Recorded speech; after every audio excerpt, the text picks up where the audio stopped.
Hello students, welcome to my YouTube channel geography Guru. आज हम बात करने वाले हैं, पढ़ने वाले हैं क्लास 10th एसएसटी सामाजिक विज्ञान की वर्कशीट नंबर 24 को। आज की जो हमारी वर्कशीट है काफ़ी आसान है, बहुत मज़ेदार है और बहुत इंपॉर्टेंट भी है। आज की वर्कशीट में हम कुछ और कृषि फसलें हैं उनकी बात करेंगे और साथ ही साथ हम ये भी समझने का प्रयास करेंगे कि आज़ादी के बाद हमारे देश में कृषि में क्या क्या सुधार किए गए हैं। चलिए शुरुआत करते हैं।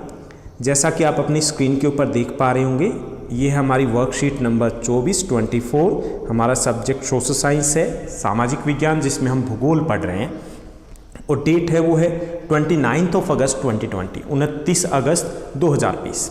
सबसे पहले कुछ अखाद्य फसलें दी गई। अखाद्य फसलें मतलब जो खाद्य फसलों के अलावा है। तो 3 फसलों के बारे में हम बात करेंगे। क्या क्या जानने का प्रयास करेंगे? हमें 5 चीज़ें जाननी है। पहला तो ये कि इसके लिए कैसी भौगोलिक परिस्थितियाँ चाहिए, यानी कि तापमान, मिट्टी और बारिश, 3 चीज़ें ये हमें पता होनी चाहिए। उसके बाद कि भारत में कौन से राज्य इसमें अग्रणी उत्पादक है, कहाँ पर ये फसल पैदा की जाती है, और फिर विश्व में भारत का कौन सा स्थान है। ओके, तो सबसे पहले हम शुरुआत करते हैं रबड़ से। रबड़ के लिए जलोढ़ मिट्टी या कांप वाली मिट्टी, जो जलोढ़ मिट्टी होती है, वो सबसे अच्छी मिट्टी होती है। बात करें तापमान की, तो इसके लिए उच्च तापमान 25 डिग्री सेल्सियस से अधिक तापमान होना चाहिए। ओके, तीसरा है बारिश कितनी चाहिए? वर्षा है 200 सेंटीमीटर से अधिक चाहिए, यानी कि जलोढ़ मिट्टी सबसे अच्छी मिट्टी है। तापमान उच्च होना चाहिए, 25 डिग्री सेल्सियस से अधिक होना चाहिए और इसके लिए अधिक वर्षा यानी 200 सेंटीमीटर वार्षिक वर्षा की आवश्यकता होती है।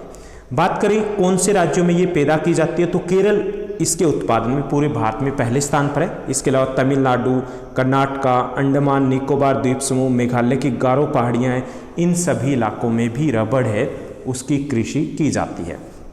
विश्व में भारत है वो 5वें स्थान पर रबड़ के उत्पादन में। दूसरी फसल है कपास। कपास फसल के लिए सबसे अच्छी जो मिट्टी होती है वो होती है काली मिट्टी। काली मिट्टी को इसीलिए कपास वाली मिट्टी भी कहा जाता है। बात करें इसके लिए तापमान की, तो इसके लिए अधिक तापमान की आवश्यकता होती है, क्योंकि ये खरीफ की फसल है। जो भी फसल खरीफ की होगी उसके लिए 25 डिग्री सेल्सियस से अधिक तापमान की आवश्यकता होगी। ओके, गर्मियों की फसल के लिए तो इसके लिए 25 डिग्री सेल्सियस से अधिक तापमान की आवश्यकता होती है और बारिश इसके लिए कम चाहिए होती है, हल्की बारिश चाहिए होती है। तो यहाँ पे आप ये लिखोगे कि 100 सेंटीमीटर से कम बारिश की आवश्यकता होती है इसके लिए। ओके, अब बात करें प्रोडक्शन की, तो महाराष्ट्र और गुजरात ये देश के सबसे प्रमुख कपास उत्पादक राज्य है। कभी महाराष्ट्र पहले स्थान पर होता है तो कभी गुजरात पहले स्थान पर होता है। अगर हम 2020 की बात करें तो गुजरात कपास के उत्पादन में पहले स्थान पर है। इसके अलावा महाराष्ट्र, मध्य प्रदेश, कर्नाटका, तमिलनाडु, पंजाब, हरियाणा, यूपी और थोड़ी बहुत राजस्थान, इन राज्यों में भी कपास की कृषि की जाती है। अगर विश्व में बात करें तो भारत विश्व में कपास के उत्पादन में 3रे स्थान पर आता है। उसके बाद नेक्स्ट जो हमारी क्रॉप है, फसल है, वो है जूट। जूट को हम पटसन भी बोलते हैं और इसको पटवा भी बोला जाता है पश्चिम बंगाल में। जूट की फसल है, उसके लिए सबसे अच्छी जो मिट्टी होती है वो होती है जलोढ़ मिट्टी। यानी कि तीनों जो आज हमने फसलें की थी उनमें से रबड़ के लिए और जूट के लिए जलोढ़ मिट्टी सबसे अच्छी होती है। वही गेहूं और चावल के लिए भी सबसे अच्छी होती है। तो इसके लिए जलोढ़ मिट्टी है वो सबसे अच्छी होती है। बात करें तापमान की, तो ये भी खरीफ की फसल है, तो इसके लिए उच्च तापमान कितना 25 डिग्री सेल्सियस से अधिक तापमान की आवश्यकता होती है और पानी बारिश की अधिक आवश्यकता होती है। तो बारिश लिखोगे 100 सेंटीमीटर से अधिक बारिश की आवश्यकता होती है। मिट्टी जलोढ़, तापमान 25 डिग्री सेल्सियस से अधिक और वर्षा 100 सेंटीमीटर से अधिक होनी चाहिए। उत्पादन की बात करें तो पश्चिम बंगाल भारत में जूट के उत्पादन में पहले स्थान पर। आधे से अधिक जो पटसन है वो अकेले पश्चिम बंगाल में ही पैदा की जाती है। इसके अलावा साथ लगते जो राज्य है पश्चिम बंगाल के, बिहार, असम, उड़ीसा, वहाँ पर भी जूट की कृषि की जाती है। अगर विश्व में बात की जाए तो भारत जूट के उत्पादन में पहले स्थान पर है। दूसरे स्थान पर बांग्लादेश है, हम पहले स्थान पर हैं। लेकिन हम जूट के बने सामान के निर्यात की बात करें, विदेशों में भेजने की बात करें, तो उसमें हम दूसरे स्थान पर आ जाते हैं बांग्लादेश के बाद, क्योंकि हमारे यहाँ पे खपत भी बहुत ज़्यादा है। जूट है, इसको गोल्डन फाइबर, सुनहरा रेशा भी कहा जाता है। क्यों कहा जाता है सुनहरा रेशा? क्योंकि इसका रंग है वो सुनहरा होता है, दूसरा इसकी चमक भी वैसी होती है, जिसके कारण इसे गोल्डन फाइबर भी कहा जाता है। इसकी उच्च लागत के कारण कृत्रिम रेशों और पैकिंग सामग्री के विशेष नायलॉन की कीमत कम होने के कारण बाजार में इसकी मांग कम हो रही है। तो इस बाजार में इसकी मांग घटती जा रही है। इसका कारण है जो प्लास्टिक आ रहा है, कृत्रिम जो प्लास्टिक आ रहा है वो एक तो आसानी से उपलब्ध है, दूसरे उसके दाम कम होते हैं, इसलिए वो ज़्यादा पॉपुलर होता जा रहा है। तो ये थी हमारी आज की 3 फसलें।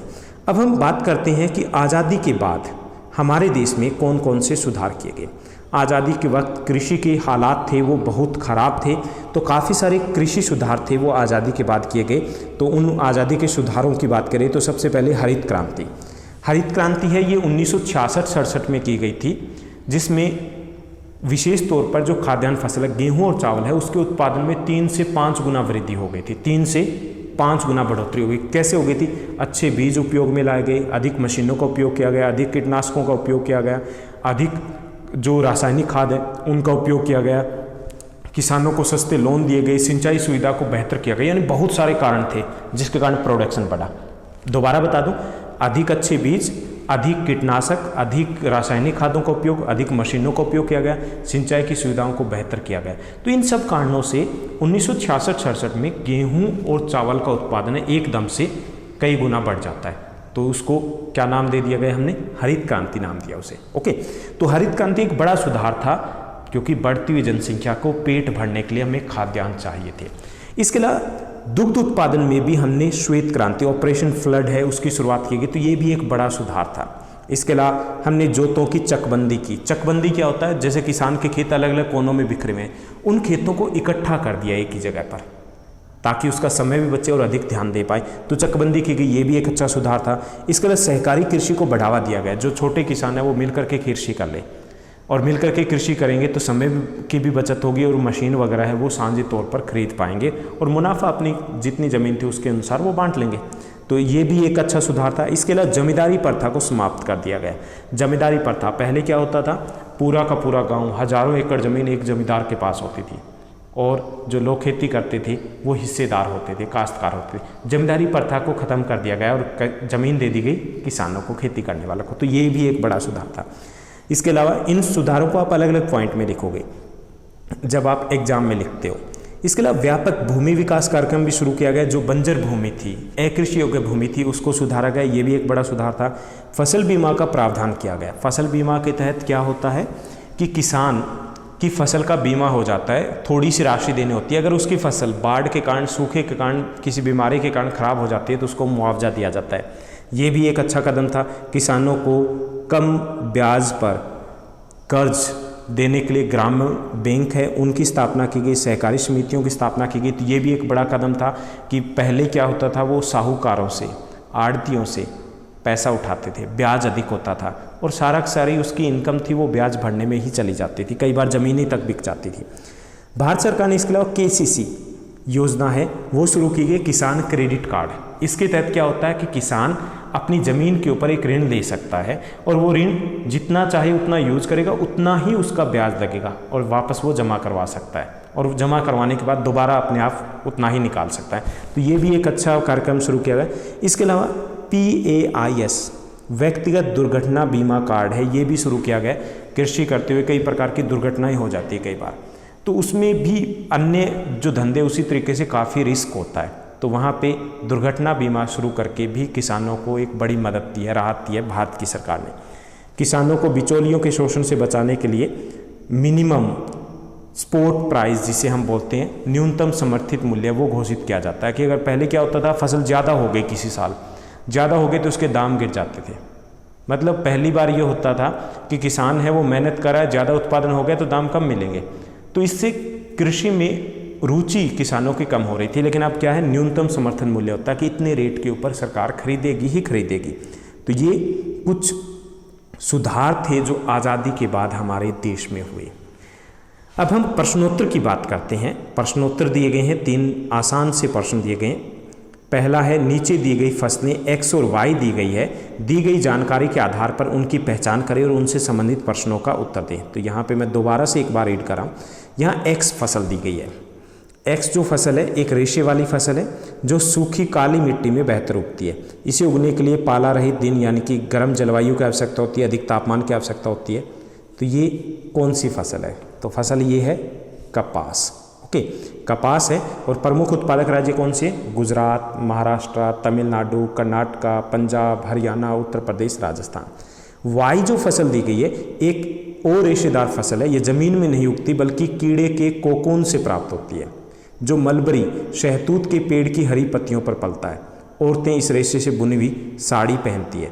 अब ये कौन सी फसल है? तो ये दूसरी जो फसल है वो रेशम की कृषि की बात करें, रेशम की खेती की बात करें, जिसमें रेशम के कीड़े पाले जाते हैं और उनसे रेशम प्राप्त किया जाता है। इस कृषि को हम सेरीकल्चर भी कहते हैं। ओके, उसके बाद दूसरा क्वेश्चन दिया गया है।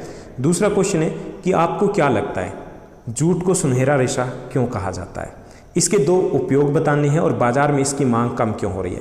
तो जूट को सुनहरा रेशा है, इसके सुनहरे रंग के कारण कहा जाता है। ओके, अब जूट के रेशे से बोरे बनाए जाते हैं, हेशियन या पैकिंग के कपड़े बनते हैं, कालीन बनते हैं, दरियाँ बनती है, पर्दे बनते हैं, घरों के सजावटी सामान बनते हैं, अस्त्र बनते हैं, रस्सियाँ बनती है। इसके अलावा गवर्नमेंट स्कूल में पहले मैट होते जिनको टाट बोला जाता था, वो भी किससे बनते थे? वो भी जूट से बनते थे। इसके अलावा चीनी की बोरी आपने देखी होगी, तो वो बोरियाँ किससे बनती है? वो भी जूट से बनती है। अब जूट की मांग कम क्यों हो रही है? इसका कारण ये है कि कृत्रिम प्लास्टिक है, उससे इसका कंपटीशन है और कृत्रिम प्लास्टिक है वो बड़ा सस्ता पड़ता है, तो सस्ता होने के कारण मांग उसकी बढ़ रही है और जूट की मांग है वो कम हो रही है।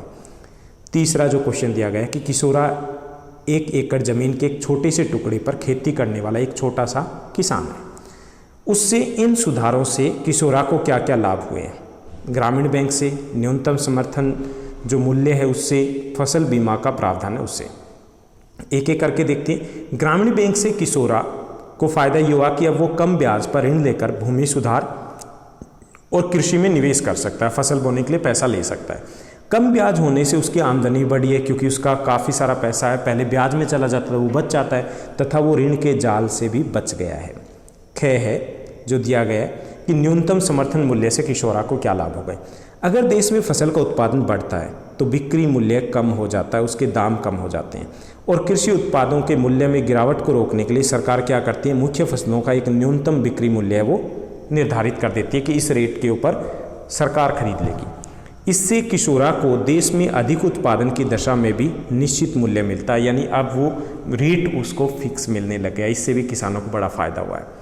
तीसरा, फसल बीमा से किसान को क्या फ़ायदा हुआ है? किशोरा को क्या फ़ायदा हुआ है? फसल बीमा से अब सूखे, बाढ़, कीटों से अगर फसल खराब हो गई तो भी एक निश्चित मुआवजे की राशि है वो किसानों को मिलती है।